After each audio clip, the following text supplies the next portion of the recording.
Tensión arterial se la va a definir como la persistencia de la presión arterial sistémica, cuyos valores sean mayor o igual a 140 milímetros de mercurio en presión sistólica y o 90 milímetros de mercurio en presión diastólica.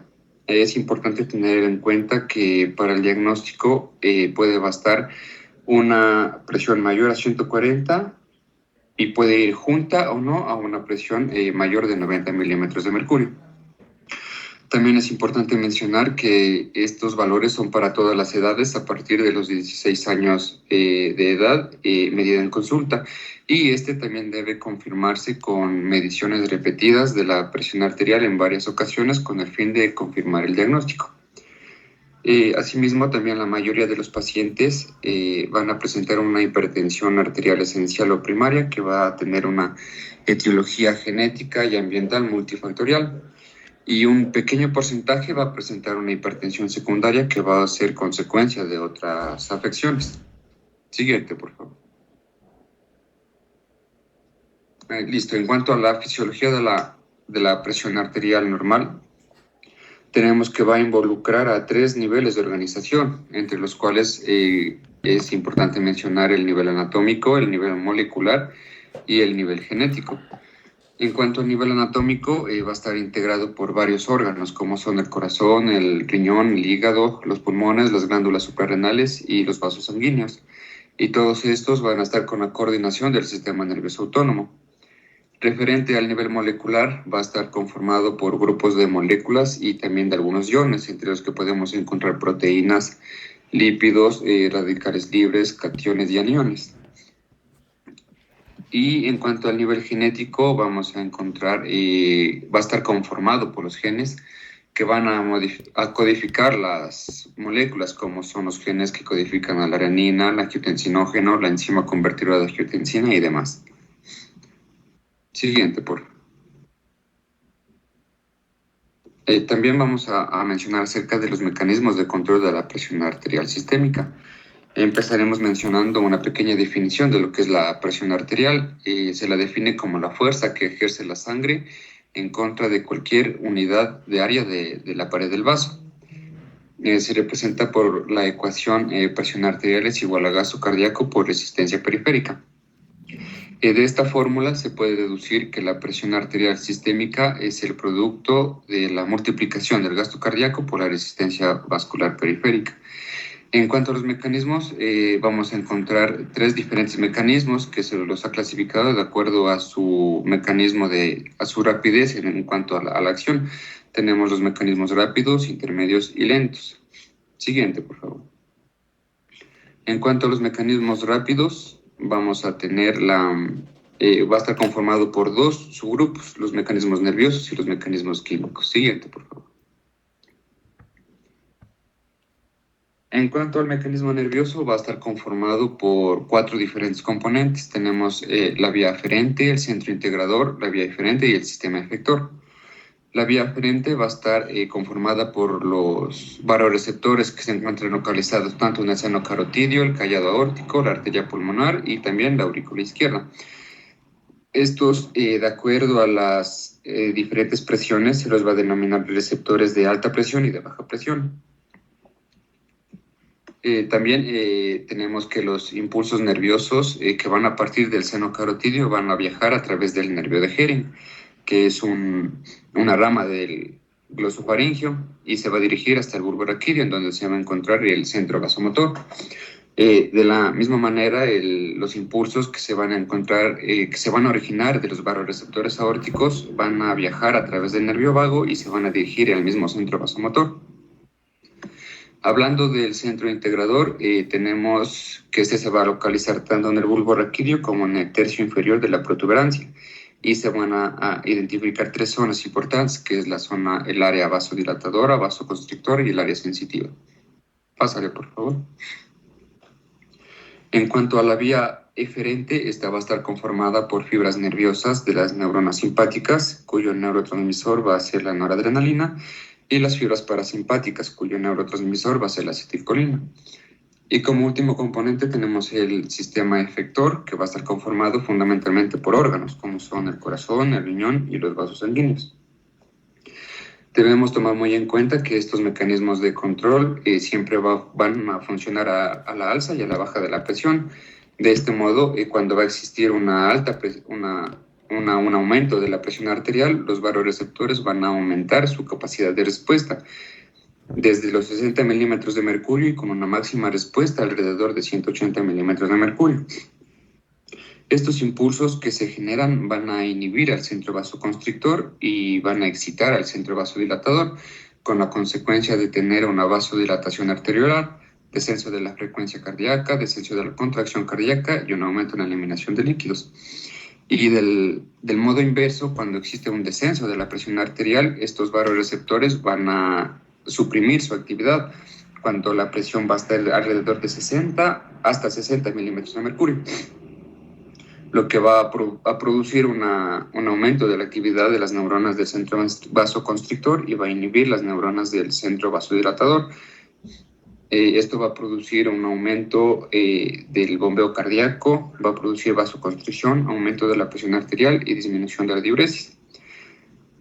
Es importante mencionar que de este mecanismo el control va a ser de 24 a 48 horas después, debido a que los vasoreceptores van a aumentar su umbral de excitabilidad cuando el estímulo se ve muy prolongado.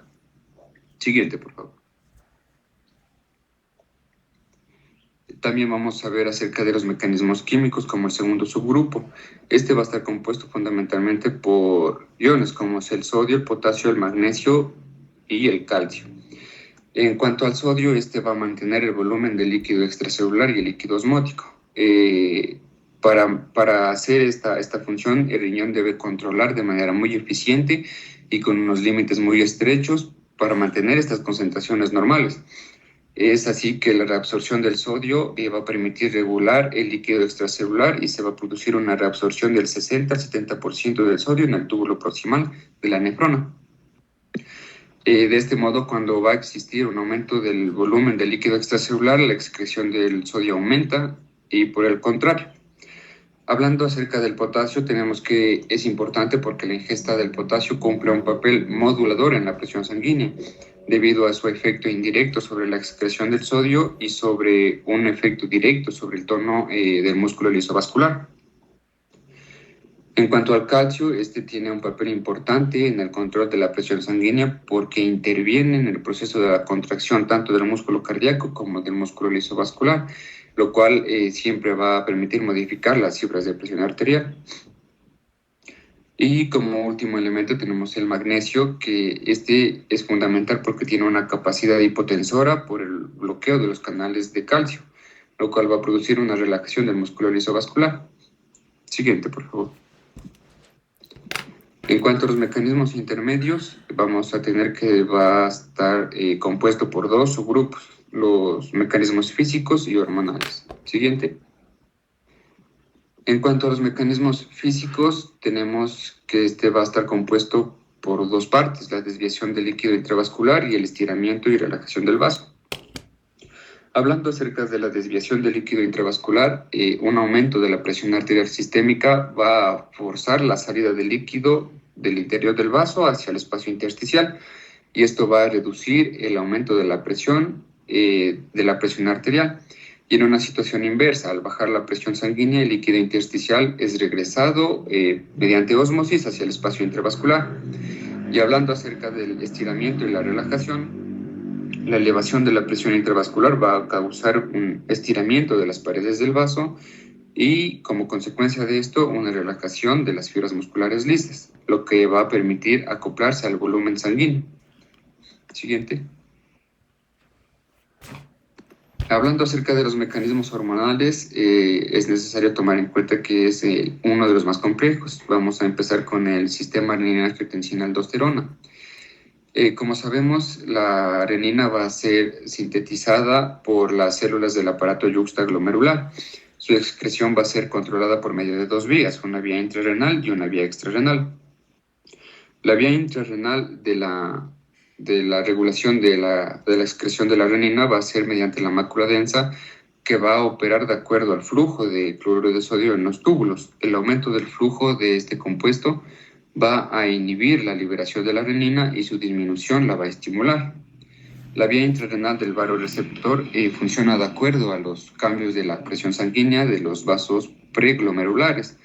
Su aumento inhibe la liberación de renina y su baja, en cambio, estimula la liberación de renina. Hablando acerca de la vía extrarrenal, es importante los receptores beta-adrenérgicos con la liberación de noradrenalina, que va a permitir la activación de estos receptores de las células yuxtaglomerulares y va a aumentar la secreción de renina. También tenemos el angiotensinógeno, que es sintetizado principalmente por el hígado, y este va a ser el sustrato principal de la renina que ya les mencioné anteriormente, convirtiéndola en angiotensina 1. Y esta angiotensina 1 va a ser transformada por enzima convertidora de angiotensina ECA en angiotensina 2. Este sistema siempre se va a activar cuando hay una disminución de la presión arterial, ya sea por una disminución del volumen sanguíneo o una disminución de la concentración del sodio plasmático, y también por una hipoperfusión de la corteza renal. Otra hormona importante tenemos la vasopresina, o también llamada antidiurética, que va a ser sintetizada por las neuronas de los núcleos hipotalámicos, supraóptico y paraventricular. Esta es liberada a la circulación por un aumento de la osmolaridad del plasma y por la hipovolemia o una hipotensión severa. Otra hormona importante también es el péptido natriurético auricular. Este va a ser liberado por el corazón, hipotálamo de la hipófisis, y va a tener una importancia en el control de la presión arterial porque provoca relajación del músculo lisovascular, va a reducir el gasto cardíaco, va a disminuir la secreción de renina y angiotensina, también ayuda o va a bloquear la secreción de aldosterona y disminuye la síntesis y liberación de vasopresina. Siguiente, por favor. Hablando de los mecanismos lentos, este va a estar formado por el riñón y por los líquidos corporales. Siguiente.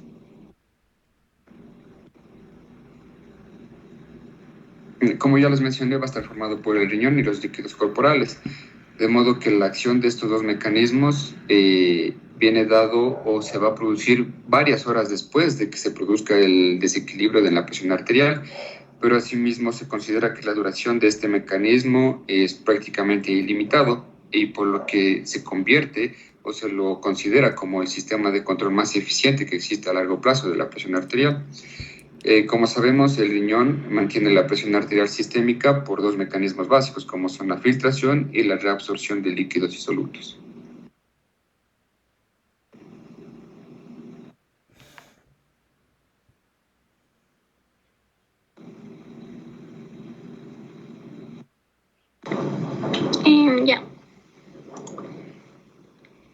Yo les voy a hablar acerca de la fisiopatología de la enfermedad.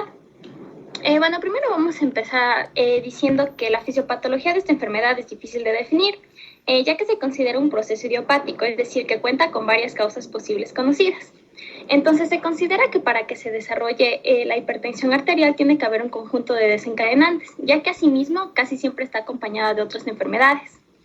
Entonces, tenemos que tomar también en cuenta los factores de riesgo que van a ser predisponentes para que una persona desarrolle esta enfermedad.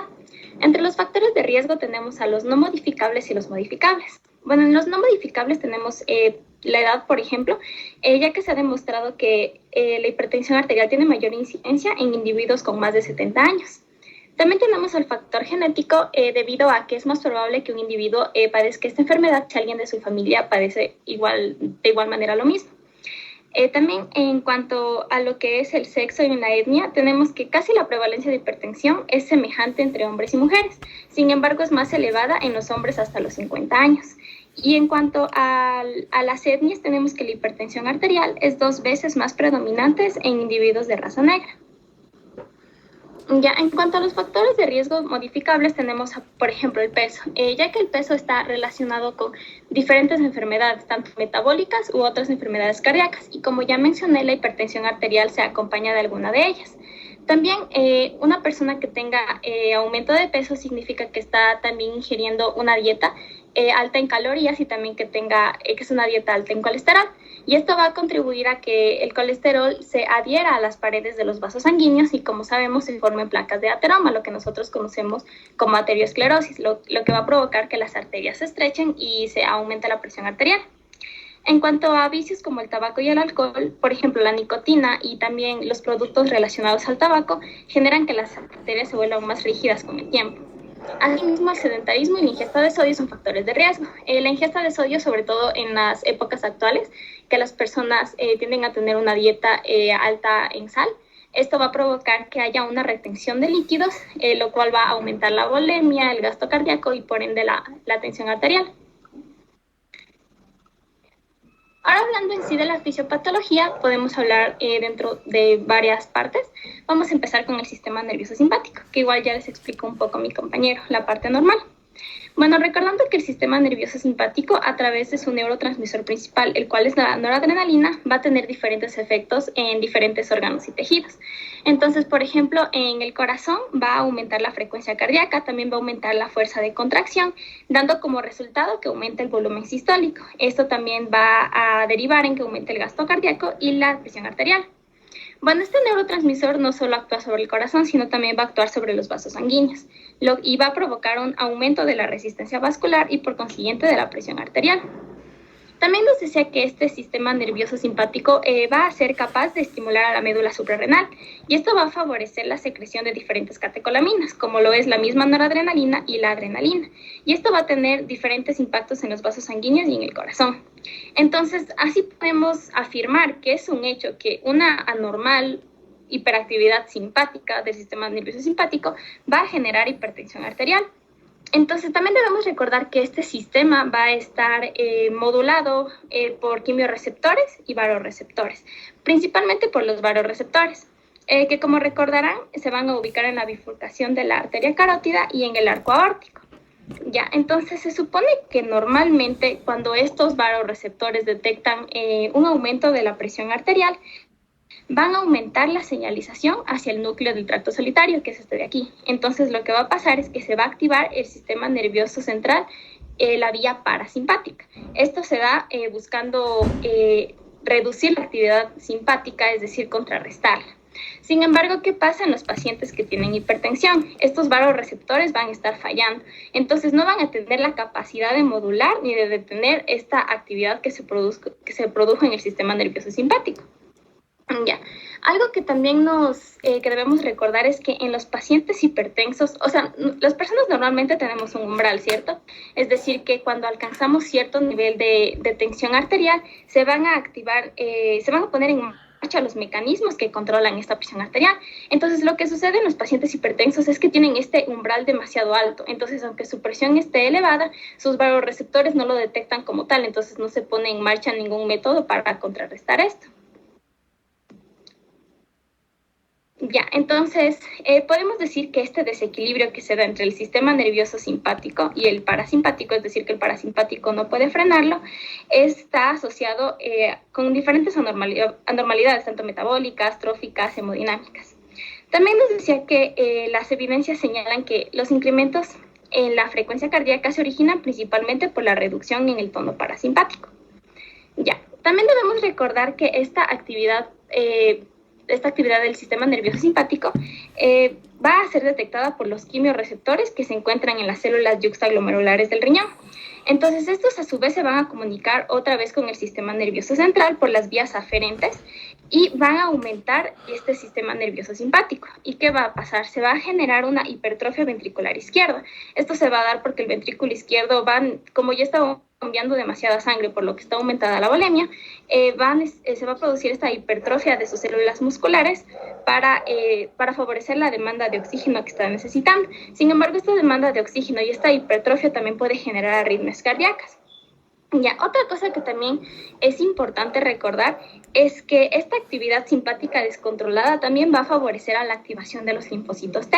Y estos linfocitos T van a generar inflamación en los vasos sanguíneos.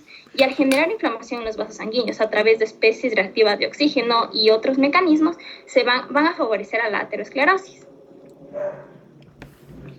Ya. Este incremento en la actividad simpática renal va a producir o sea, este incremento de la actividad simpática va a tener consecuencias a nivel renal. Lo primero es que se va a producir una vasoconstricción renal, la cual se va a dar en la arteria eferente. Entonces, en la arteria llega la sangre por la arteria eferente y como esta arteria, la eferente, está estrecha, se va a quedar mucho tiempo la sangre aquí en el capilar glomerular, lo que va a producir que disminuya la tasa de filtrado glomerular, se aumenta la volemia y por lo tanto aumenta la presión arterial. También la absorción de sodio y agua, de la cual ya hablaré más adelante, y se va a estimular la liberación de renina. Ya, entonces, ¿qué consecuencias va a tener todo esto en los vasos sanguíneos? Entonces, en los vasos sanguíneos se va a producir un remodelamiento vascular. Un remodelamiento vascular es cuando, como sabemos, cuando se produce alguna alteración en la luz de un vaso sanguíneo. Estas alteraciones pueden ser de carácter funcional o de carácter estructural. Entonces, primero les voy a hablar de las de carácter funcional. Primero vamos a saber que normalmente, o sea, en un paciente normal, en el endotelio va a haber la óxido nítrico sintasa, la cual va a favorecer que se genere el óxido nítrico normal. Este óxido nítrico es una sustancia que, como sabemos, es un vasodilatador y va a producir la relajación del vaso sanguíneo. Entonces, ¿qué va a hacer? Va a disminuir la resistencia vascular periférica. ¿Y de qué manera este se estimula? Se estimula mediante el estiramiento pulsátil, es decir, cuando la sangre llega con demasiada fuerza o cuando hay una cantidad. Es cuando sucede esto, se libera el óxido nítrico en respuesta para producir una vasodilatación. Pero, ¿qué sucede con los pacientes hipertensos? Estos tienen endotelial, porque entonces es porque el endotelio va a neutralizar el óxido nítrico y entonces van a producir vasoconstricción. El óxido nítrico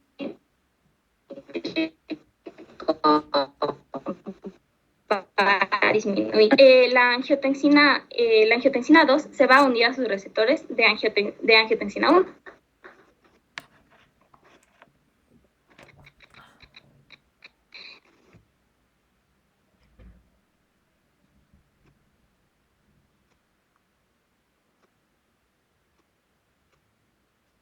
Neutralizan el óxido nítrico, sino que también neutralizan el óxido nítrico sintasa, lo cual es necesaria para que se forme este óxido nítrico. Y de esta manera,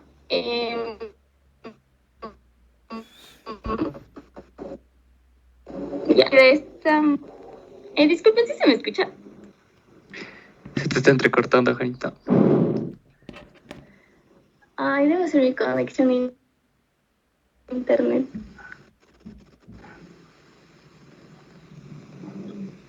Voy a ver si me puedo conectar desde el celular ya.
Ya no sé si es que ahí se me escucha mejor.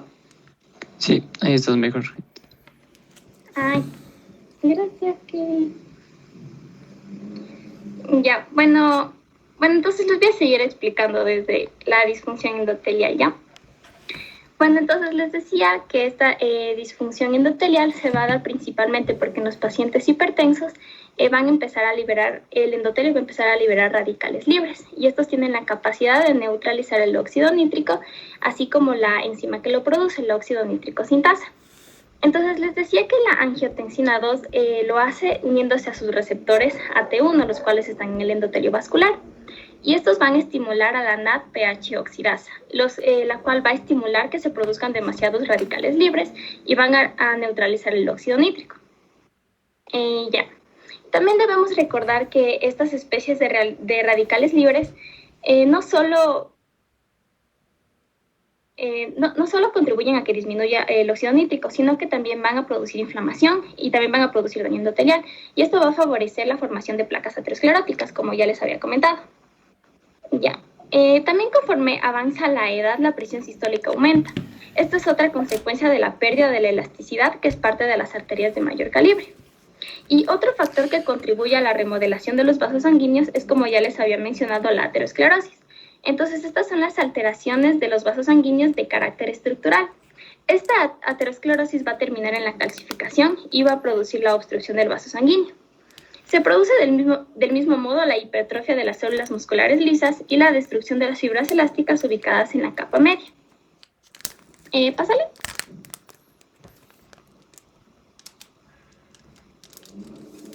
Kevin, pásale, por favor. Ya, gracias. Ya, en cuanto al sistema renina-angiotensina-aldosterona, igual ya les habló un poco. Se dejó de proyectar.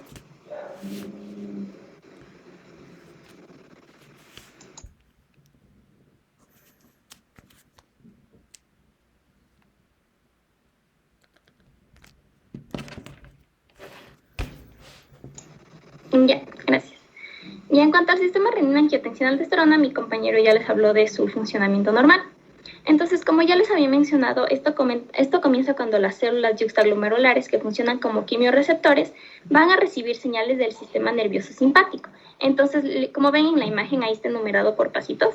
El primer paso va a ser que se libera la renina. Y esta renina, a través del angiotensinógeno, se va a convertir en angiotensina 1. Y con la enzima convertidora de angiotensina se va a convertir en angiotensina 2. Y esta angiotensina 2, a través de sus receptores AT1, va a tener diferentes funciones, de las cuales ya les hablaré más adelante.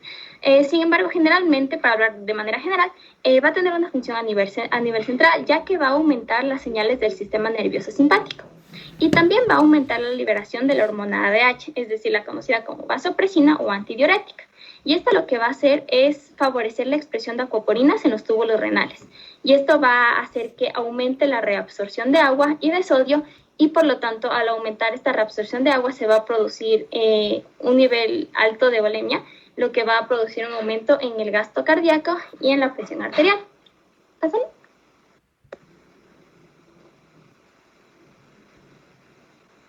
Ya, entonces, ya hablando solamente de las angiotensinas, estos van a tener dos receptores, los AT1, de los cuales ya les hablé, y de los AT2. Sin embargo, estos dos tienen funciones totalmente diferentes, así que para hablar de la hipertensión solo nos vamos a concentrar en los AT1, los cuales van a estar ubicados en las glándulas suprarrenales, en el músculo liso vascular, en el riñón y también en el corazón. Ya, entonces aquí están enumeradas algunas de las funciones que tienen la angiotensina 2 o los efectos, entre los cuales tenemos la vasoconstricción, la retención de sodio y de agua, la hipertrofia celular, la fibrosis, el aumento del estrés oxidativo, estimulación de la vasopresina, aumento de la endotelina y estimulación de prostaglandinas vasoconstrictoras, entre otros. Ya nos decía que esta angiotensina 2, además de generar especies de radicales libres, va a generar vasoconstricción. Entonces, esto va a aumentar la resistencia vascular periférica. Y también en los vasos va a generar inflamación, remodelación vascular, hipertrofia de células musculares lisas en los vasos sanguíneos y, por ende, daño endotelial. Y en el corazón, como ya les había mencionado antes, junto con el sistema nervioso simpático, se va a producir la hipertrofia ventricular. Ya. El efecto que tiene sobre la glándula suprarrenal va a favorecer la liberación de aldosterona. la cual va a producir una mayor retención de sodio, mayor retención de agua, etc., de la cual ya les hablaré en la siguiente diapositiva. Pásale, ¿qué? No, regrésale. Ya, me olvidé una parte, también para mencionarles que, como ven, dice que estimula ciertas prostaglandinas vasoconstrictoras, y una que me parece importante mencionar es el tromboxano A2, el cual, aparte de ser un potente vasoconstrictor, también tiene la capacidad de ser un potente agregante plaquetario. Entonces, esta agregación plaquetaria, sumado a su efecto vasoconstrictor, va a contribuir al estrechamiento de los vasos sanguíneos, así como a la formación de placas de ateromas. ¿Ya pasó? Bueno, de esto solo es como un resumen de lo que ya les había hablado, que la angiotensina tiene la capacidad, la angiotensina cuando se une a los receptores AT1 en los vasos sanguíneos va a producir que se generen radicales libres. Esto va a aumentar el nivel de estrés oxidativo, lo cual va a producir cambios estructurales, como es cuando se forman las placas de ateromas, la inflamación vascular y el remodelamiento vascular en sí. Todo va a contribuir a que aumente la resistencia vascular periférica y por ende aumente la presión arterial. ¿Pásale? Ya, entonces ahora vamos a hablar un poco de la aldosterona, que como ya les había comentado, tiene la capacidad de reabsorber el sodio y por ende reabsorber agua. También esto va a producir una retención de agua y el aumento de la presión arterial. Aquí también cabe destacar que aumenta la excreción de potasio, y esto es importante cuando ya se habla de la terapéutica en los pacientes con hipertensión arterial. Ya, entonces, como ven abajo, la aldosterona y la angiotensina se van a combinar y juntas tienen diferentes efectos, ¿no? Entonces, primero van a aumentar el factor del crecimiento endotelial vascular, lo que va a inducir inflamación. También estimula la producción de las especies de radicales libres, tanto la aldosterona como la angiotensina 2. Aumenta la proliferación de células, así mismo como la remodelación tisular mediante factores de crecimiento y la reducción de la producción del óxido nítrico. Ya, una parte importante, como ven en la parte inferior, es que inhiben a la metaloproteína 1. Entonces recordarán que las metaloproteínas son enzimas que se encargan, por decirlo así, de degradar la matriz extracelular, sobre todo la matriz extracelular que está de más.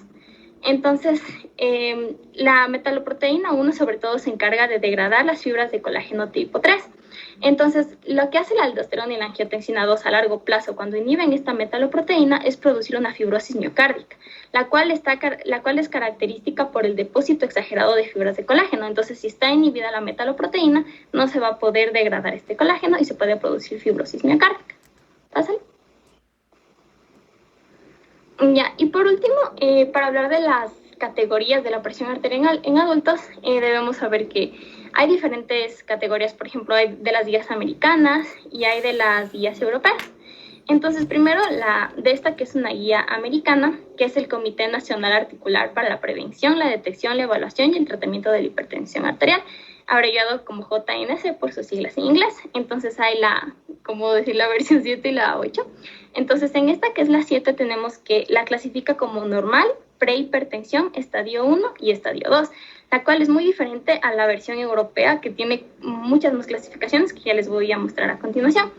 Entonces, en la clasificación normal tenemos que se considera cuando una persona tiene una presión sistólica de 120 y diastólica de 80 y tiene que ser menor a esta. Prehipertensión de 120 a 139 sobre 80 a 89 milímetros de mercurio. Eso sería un nivel de prehipertensión. Se consideraría hipertensión de grado 1 cuando esté de 140 a 159 milímetros de mercurio en la presión sistólica y de 90 a 99 milímetros de mercurio en la diastólica. Y el estadio 2, mayor o igual a 160 milímetros de mercurio en la sistólica o mayor o igual a 100 milímetros de mercurio en la diastólica. Pásale. Ya, esta igual es una guía americana, pero es la Asociación Estadounidense del Corazón.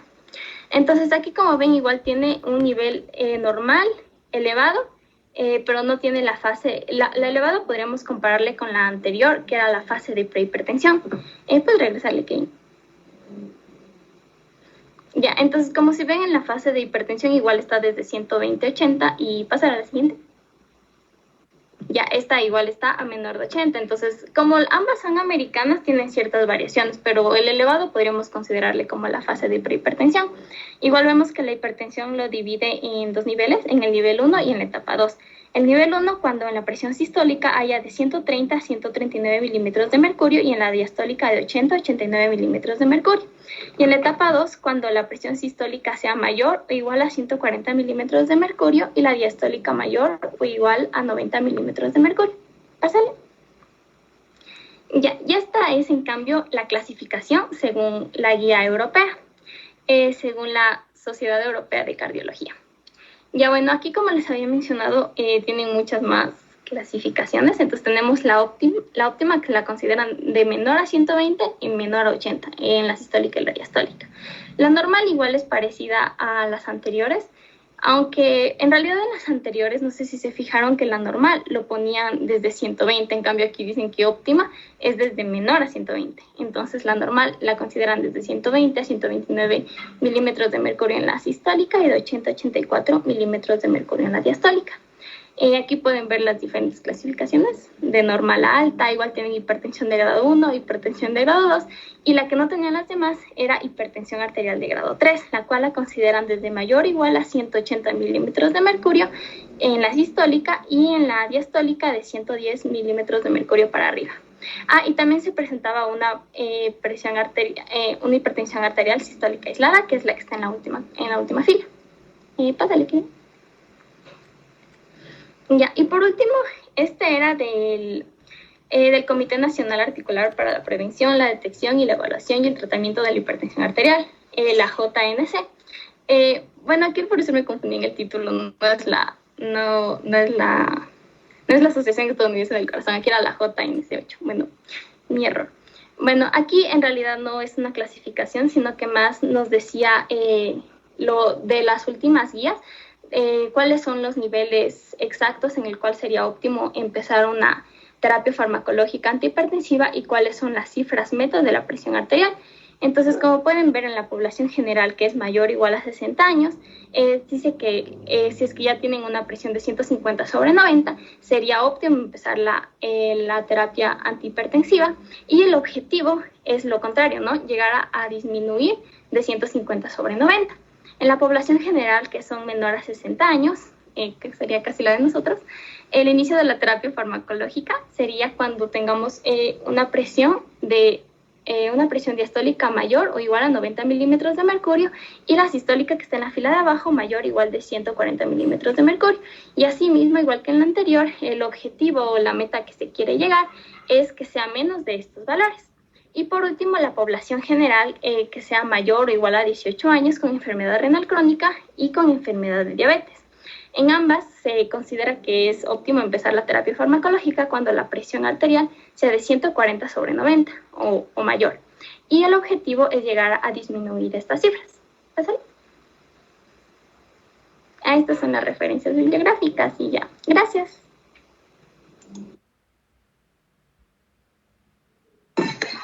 Bueno, estuvo bien la presentación.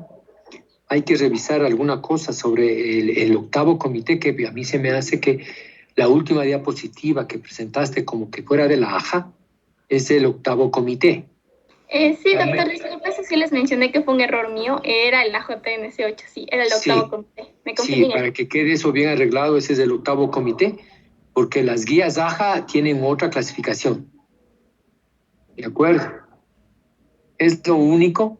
No se olviden que nosotros tomamos la presión arterial, no la tensión arterial, por si acaso. La tensión no tomamos, sino la presión es la que tomamos. Ya, chicos, entonces nos veremos el día lunes con la siguiente presentación. ¿Quedamos así? ¿Alguna duda de ustedes? Doctor, si tienes una duda, la plataforma estaba, bueno, yo y mi compañero le subimos en un link de Drive la presentación en Word y PowerPoint, pero luego el presidente del curso, Kevin, me comunicó que usted le había dicho que no nos preocupemos por eso, porque si es que nos hacía alguna corrección, por ejemplo, la que me hizo ahorita del título que estaba mal del octavo comité, entonces si ya lo corrijo, ¿se lo debo enviar al correo ya todo corregido? Mira, o lo vuelvo a subir? Cuando ya esté todo corregido, yo esperaría que complementemos con el foro y tú veas qué más puedes complementar en tu presentación, qué más puedes añadir. De pronto hay alguna cosa. Entonces puedo esperar hasta la próxima semana. Y podemos esperar para que me envíen. No hay ningún interés en que me envíen de inmediato, para que sea una buena presentación y tengan una buena calificación, ¿sí? Ya, gracias, doctor. Listo. Ya, chicos, entonces nos veremos el día lunes. Hasta luego, hasta luego. Hasta luego, doctor. Hasta luego. Hasta luego.